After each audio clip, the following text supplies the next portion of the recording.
I encourage everyone to take a moment and breathe and take a tea cheers with Ajiri tea. Ajiri tea recognizes the beauty in shared stories and shared opportunities. Ajiri sources award-winning tea from Kenya, employs women in the region to handcraft the labels, and sends 100% of the profits back to the region to support orphan education. Save 10% on your order of Kenyan teas and coffee with the code BeautifullyHuman at ajiritea.com. AJIRIT.com. Tea mugs up. Hello and welcome to the Beautifully Human podcast. I'm Nick Sheesby. In this podcast, I speak with beautiful humans from all around the world, sharing with you their incredible stories, revealing the power in every human story, to spread love and humanity to a world that is in desperate need of it, to show that we can all connect in beautiful ways, no matter where we come from or what we look like. What you will find out is that we are all beautifully human. Let's all be beautifully human. Hello again and welcome to the Beautifully Human podcast from wherever you are listening in the world. Thank you for joining us. Today I have an amazing guest from Copenhagen, Denmark. His name is Ronni Abergel, and he is the founder of The Human Library. You can find it at thehumanlibrary.org, and you will want to check it out after you hear this story and what they are up to. It's really incredibly beautiful. Ronni is such a well-spoken and just a really beautiful human. I really am thankful that he took the time to chat with me and share his passion with you and with me. If you enjoy this podcast, follow along on Spotify, follow along on Instagram at the Beautifully Human Podcast, rate, review, and subscribe on Apple Podcasts. It helps get these stories out to more people. And as always, enjoy this conversation. So I love to start these off with a very broad and overarching question and let you run with it and see where the story goes and just say, tell me the story of your life, Ronni.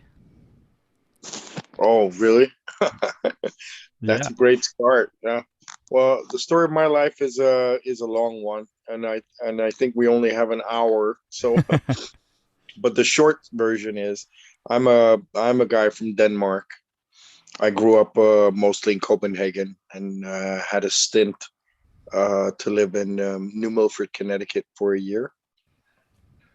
I'm a journalist of background and a father of two. And many years ago, I got involved in you could say, in community work, mostly peer group education with young people. One of my friends were stabbed, and I helped start an organization here called Stop the Violence. And I ended up working there for more than 7.5 years. And during the course of that work, I got the idea for the Human Library. To create a safe space where we could engage and learn and dismantle fear and potentially in this way stop violence. Was the original thought, you could say, is if I don't fear the guy next to me, I'm not gonna for example, bring a knife with me because I don't see any threats, so I don't expect I'm gonna have to protect myself. Yeah. Which was a big problem back in the 90s and early 2000s here. Young people arming themselves because they thought other people were armed and they were aware of certain threats in their community. So we thought, creating good relations could potentially dismantle some of that. So that's part of my journey, is then, going from Stop the Violence and then getting my education in place, carried out some university years and did my degree in journalism, and then nursed the little library to a place where it could flourish and help and serve as many people as possible.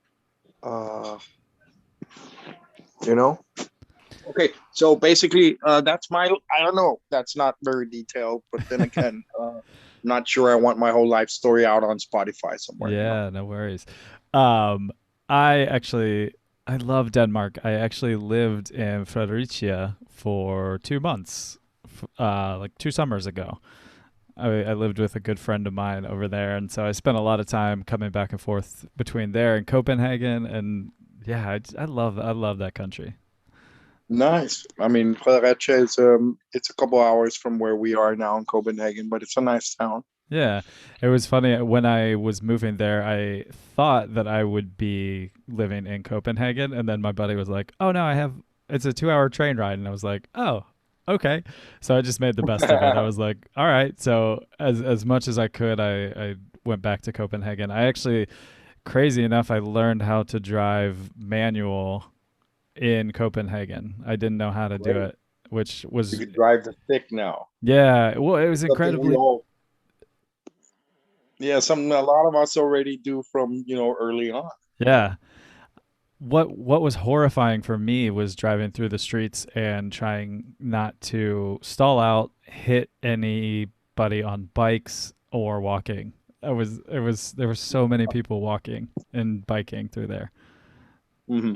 We're big on bicycles, and it's makes the town a little more green and friendly. But also some of the bicycles, they're pretty good at it. They ride very fast. Yeah. Yeah, I noticed that. I sat at a flat for a friend of mine, and she had a bike, and it was just like a cruiser bike. And yeah, I was getting passed by so many people. I was just cruising along and people were flying by me. Yeah, they're in a hurry sometimes on the bike paths here. But I'm glad you got to meet, or well, not meet, but sort of visit my country and my city too. And I have a similar story to you. I moved in with a nice family in Connecticut, and I heard that it was close to New York City. And I was about 90 minutes in a car from the city. Yeah. So a little similar to your Fredericia story, isn't Yeah. it? You're like, oh, I'm almost there, but I'm not really there, but I'm Yeah. almost. That was fun. Yeah. It was cool too because I got to go up to Aarhus. I think I'm probably Yeah, pronouncing it wrong, but nice place. No, that's close. Aarhus. yeah. Yeah, it was a cool city too. I loved the art museum up there. That was really neat. You went to Aros? Yeah. Yeah. Yeah, it was cool. So once you started the human library, talk to me about how it's grown and just like the whole concept of it. I was turned on to it and I was just like, oh man, this is the coolest. This is so rad. It's just so needed, so necessary. Talk to me about like how it's grown and just like what you're seeing as people come to it more and more.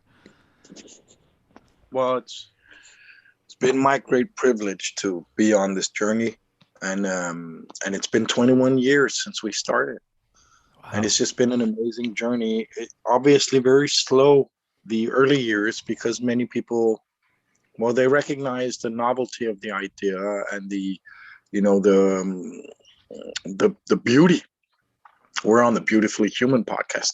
The human beauty of this whole idea of helping people become an open book and helping other people better understand the ways in which we're different, potentially finding common ground, maybe just agreeing to disagree and respect each other's right to be different, which is equally important. We don't all have to be best friends, but we do need to find ways to get along on this planet.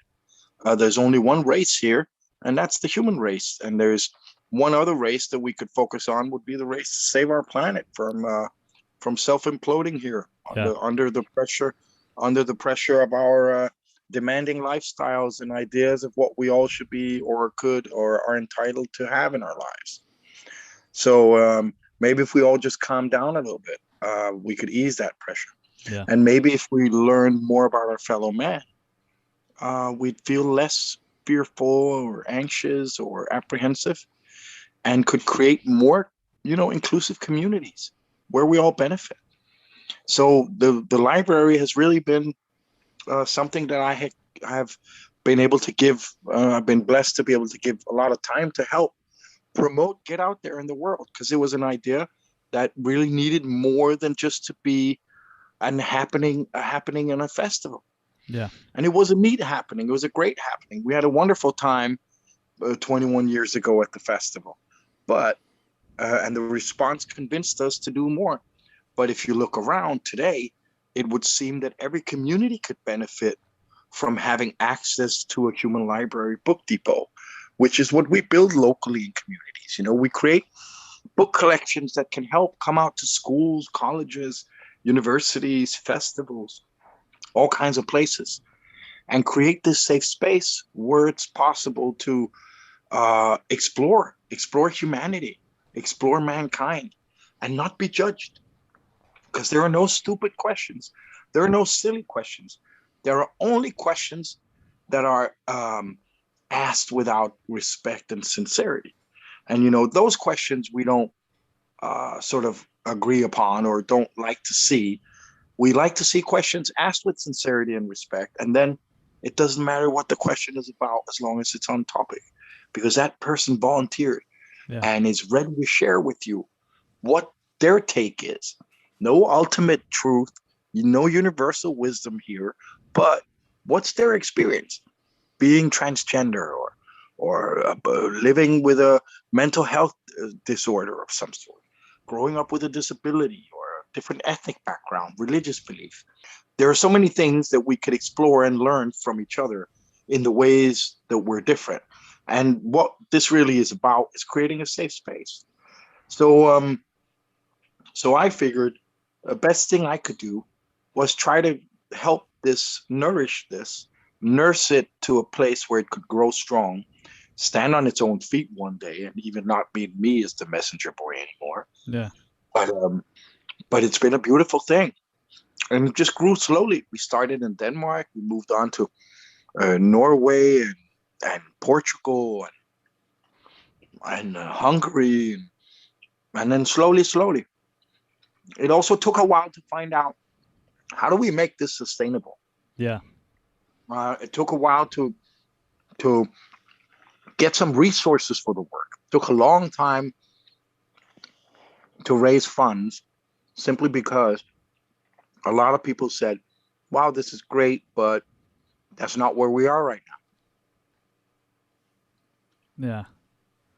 So maybe we were a bit ahead of our time, Sure. because I see now the demand is tremendous, and and the good thing about that, I think, Nick, is it took us a while to get here, but we're well prepared. We know what we're doing. Yeah. We've got our methodology down. We've got our training down. We've got our supervising down. We've got our approach to building infrastructure in local communities down. We know how to do this in a sustainable way so that local book chapters of the Human Library can serve our readers around the world in years and years and help, Yeah. create these safe spaces. So it's been a journey worth doing to become wiser on this journey on how we can help this platform. And I think we're very close to soon being able to fulfill its full potential. Well, maybe not its universal potential, but at least the potential we can reach within my lifetime. Yeah. We're getting much closer to that. That's so beautiful. It's when I found out about it, I was like, "Oh my God, this is what I'm trying to do with this podcast," because especially in my country, there's just been a lot of hatred and ignorance surrounding gender and religion and every other ethnic group, just so much going on. And I've been fortunate enough to travel and spend extended periods of time in other countries, and it's just incredible when you get to meet somebody and listen to them and hear their story, hear where they come from, and the similarities that you find even with somebody who grew up on a farm in Africa and I grew up in a farming community in Ohio. There's very similar aspects to your life that are really incredible when you put those together and you actually sit and listen to that person's story. So when I saw the Human Library, I was just like, this is such a amazing and necessary idea. And I love that it's just that. Sit and have a conversation, ask and learn about somebody. It's so basic to what we need to do as humans, but it's so out there to some people to actually sit and talk to somebody who is different than them, quote unquote. you know? Sure. And well, sure. And some might also say, like one of my staff said, wow, that's a neat podcast you're going on. Beautifully human. You're not going to get a lot of critical questions on there. And I said, sure. I mean, well, I'm not afraid of any critical questions. But then I went on to think, sure. I mean, who's listening to this podcast?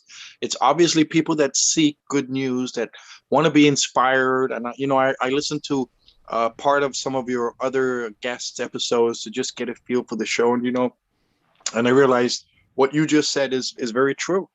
You're also seeking to challenge perceptions and challenge our prejudices, and try to go beyond the stigma and show what's underneath the surface, so we can, get to the bottom of things, and maybe even hear it from the horse's mouth. That's part of the exercise of inviting people on your show, I guess. I mean, Yeah, absolutely. And that's yeah. So why I ask the story of your life, because I can perceive from the outside, or what I see online, of what your life looks like to me, but that isn't your story. It's not fair for me. I won't do it justice because I don't know you. I haven't lived your life. So that's why I love just sitting back and listening to stories of people. Well, and I think it's a good thing you're doing. I think it's a good thing you're making space for people to share. But the people you're reaching, um, was the thought I was going to end up with before on my coworker, was that potentially we're reaching the congregation. We're Right. not reaching the people that are not willing to sit down and have the chat, like you just mentioned, Nick, right? Yeah. And that's really who I want to reach. Yeah. I want to reach the people that are fearful, that are afraid, that are less open to things that are strange or different, but don't have access to challenge their own fears in a safe space. So that's the space that we're trying to create, something that simulates or emulates your local library, where you walk in and you go up to the desk, and instead of borrowing a book, you meet a librarian, you get a library card. There are simple rules to follow, but instead of getting a book, you simply get a human. You get a person that volunteers to sit and talk with you about their way of being in the world, sharing their story with you, and allowing you to explore them and their life experiences. And I think it's the same thing that you're giving sort of opportunity for on your podcast, although less interactive, in the sense that the only one that can ask questions is you. Right. And you don't do that a lot. You're more into sort of sharing and commenting, and that's fine. But and I think these spaces are important. And the reason why I wanted to come onto your show is because, even though I know that a lot of really already well-meaning and well-doing and positive people are going to be listening, I also want to inspire them, and Yeah. and sort of be, if I can in any way, help reaffirm that their commitment to working towards a more positive and open and accepting world is one that I definitely also support.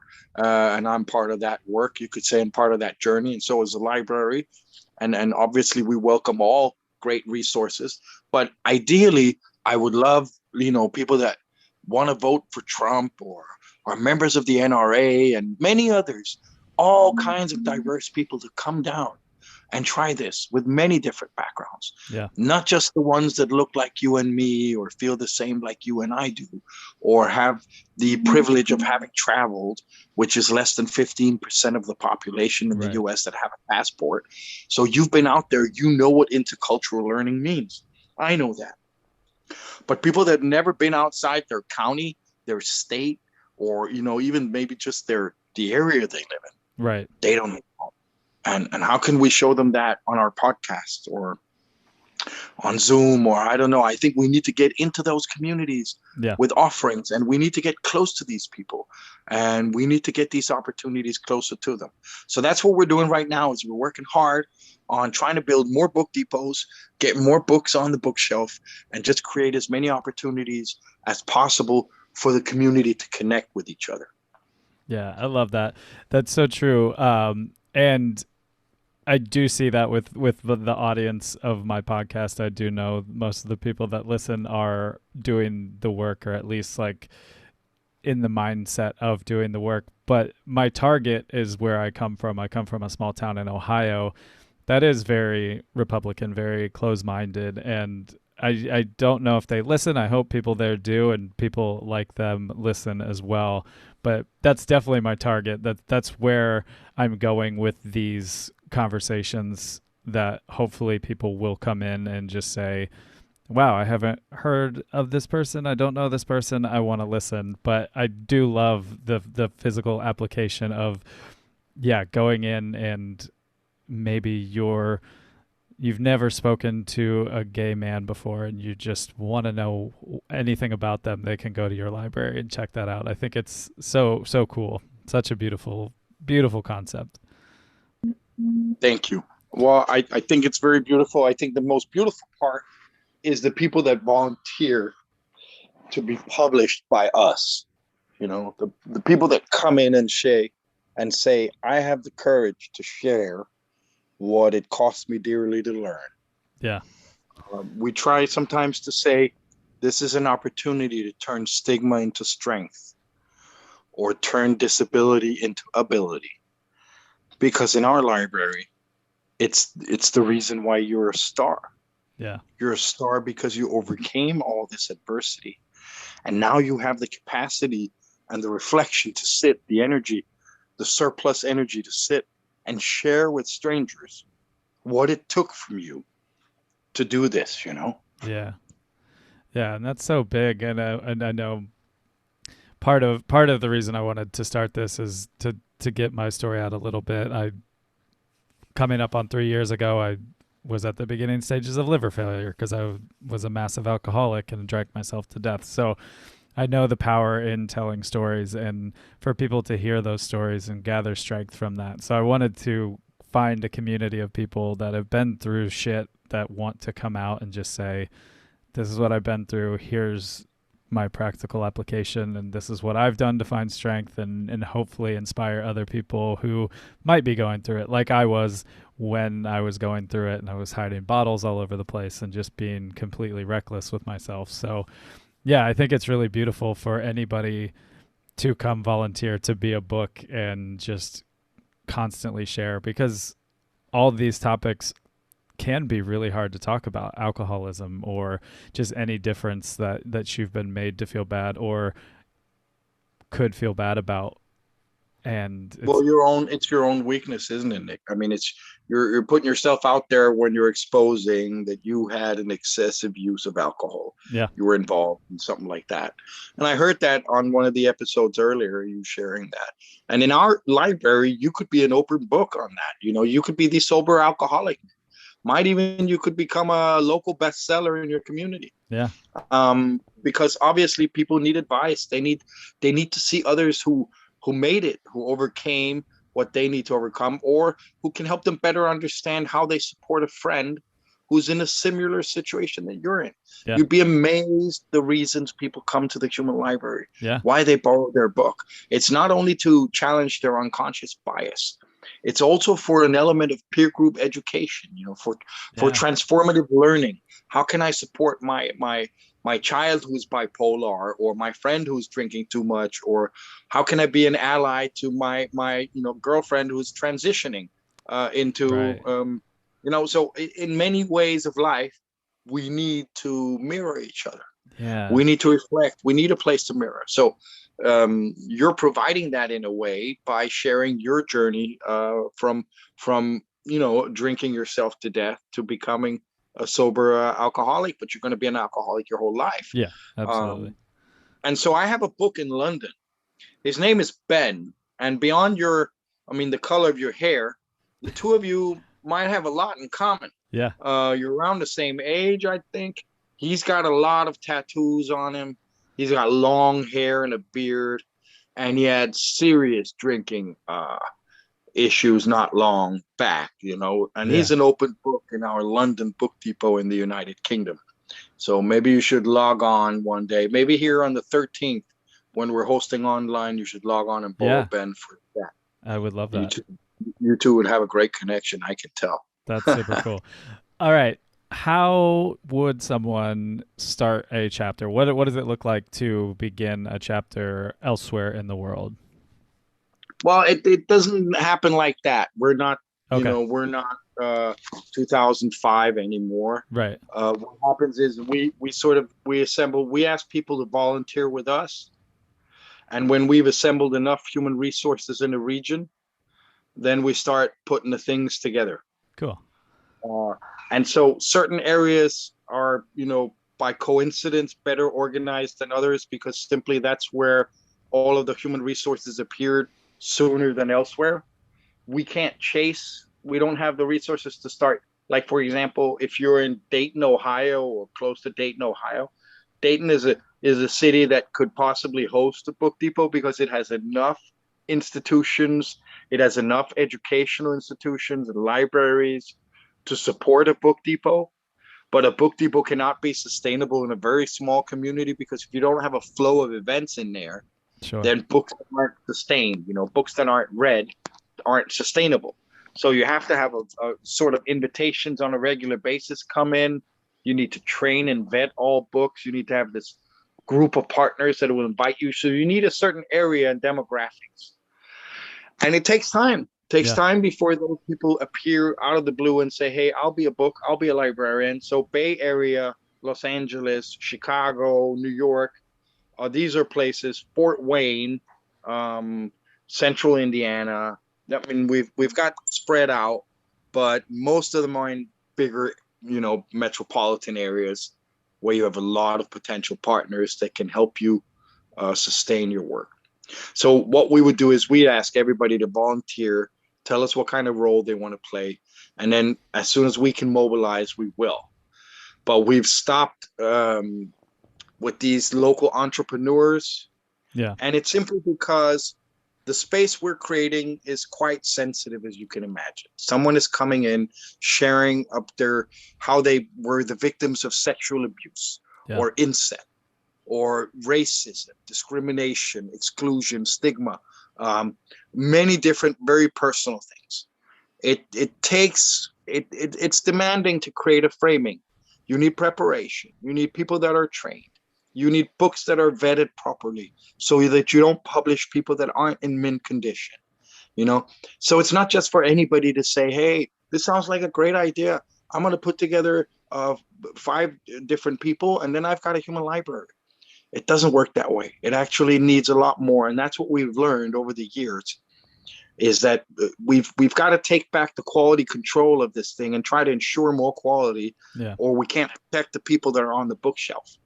And that's another thing is some people then are working and, God bless them if they're religious, they're working for a specific group in the community.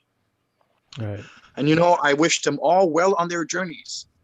But we are not a library only for people with mental health issues or LGBTQ plus or we're not for people we're for everyone. Right. For the human race, the whole mankind. So if you come to us, you're going to have to be inclusive. Right. So we'd love to help you, but if you only want to talk about mental health and that's the only topics you want to feature in your community human library, then you're not hosting a human library. Right. You're hosting a thematic event on mental health. Yeah. And bless that event and bless you for doing that. Yes, absolutely. We kudos for doing that. We respect you. We support you. But we can't allow the only all-inclusive platform that brings us all together to be watered down by special interest groups. Yeah. That makes so that's why we trademarked. That's why we registered. That's why we're spending resources on attorneys. It's because no matter how much we love Amnesty International, we just can't allow them to turn us into a library for refugees. Yeah.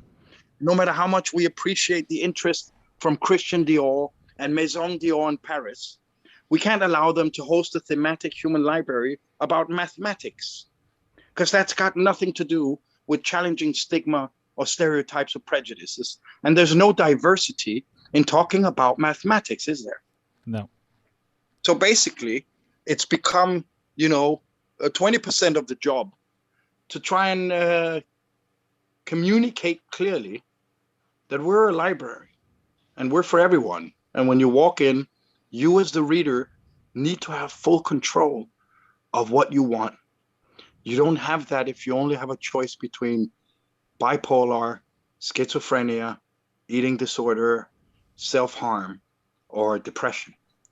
Then you can choose between many exciting mental health dimensions, which we all want to publish, and we'll bring them to our event, but we're not going to bring just them. Yeah. We're going to mix them with the Jewish book, the Muslim book, the police officer, the politician, the transgender, the homeless person, the gambler, the overweight person, and the guy who looks like 80s rock and roll and's got hair all the way down to his butt, Yeah. you know? Because you think, oh, wait, dude, you were like caught in a time capsule. What's your topic? Yeah. No, I'm not kidding. I mean, Nick, we need to do this because everything else is out there. You can go anywhere to an HIV coalition or something, and they'll help you get in touch with somebody who can help you understand people with HIV. And the same thing goes with homeless and mental health and many, many other ethnic communities, religious communities, you know. So why should we convert this single platform, which is one of the few out there in the world that seeks to unite all of us? Yeah. So we've got to take time to stop them from doing that. And so we do that. But other than that, we're pushing on and pushing on. Yeah. And it's going really well. We've just had a love storm on Instagram last week with 400,000 people liking the idea of our library. Amazing. Yeah, we've got loads of invitations to come out and publish. And we're getting into a lot of different talks with both funding partners, investors, local authorities, local communities about building more infrastructure, which is obviously my big mission. Yeah. More infrastructure, more books, more opportunity to read. And then our baby is the Human Library Online, which is the future, where you, no matter if you're in Ohio or Pennsylvania or Copenhagen, in Denmark, you could log on and request a book with a topic that you're curious about, you know? Yeah. And then, like you and I are here sort of on this podcast, but also on Zoom, could be similar to you and I having this one-on-one right here. Yeah. You know? And not recording it and not having everybody else listening after. Sure. Yeah. Obviously, the impact of everything shutting down was detrimental to us and to our activities, because up until that happened, we're primarily a face-to-face initiative. Yeah. We had not done that much online at that stage, and so COVID forced us to test and try out new ways to meet our readers and sort of continue our work. Also, I think we would have died out, like I said earlier. If you don't have a flow of events, you're not going to have any books. You're not going to sit there and just wait for years for readers to show up. You know, there are other things they can then volunteer for and help their community with. And, you know, I would also think they should go and do that if we did not have any publishing opportunities. So we were successful in sort of converting our physical format into an online format and have welcomed readers at hundreds of events since. It's been incredibly busy, especially with many of our corporate partners, because I think obviously many office workers and other industries were sent home. And so these video sessions became very, sought after. Yes. And a lot of our partners were, keen to invite us to come and do the same thing online that we typically would have done in real life. And so that's been great. You know, we've been in, and many new partners also looking for online opportunities, found their way to us. So I truly believe that we're coming out of this thing much stronger. Beautiful. We've also managed to unify our books across the world. Not all of them. Yeah. But all of the ones that sort of have a language in common could join. And so we've got books from Belgium and Malaysia, and England and Scotland and US and Canada, and, just all coming together in one big book depot, where before we were storing them locally. They were being stored on a local bookshelf, and they would interact mostly with books from other book depots, members of the same book depot. Right. So if you're a member in Los Angeles, you would know mostly of the librarians and the books from the Los Angeles Human Library Book Depot. And the same now, people in LA are connecting with Indiana. Indiana is connecting with London. London is connecting with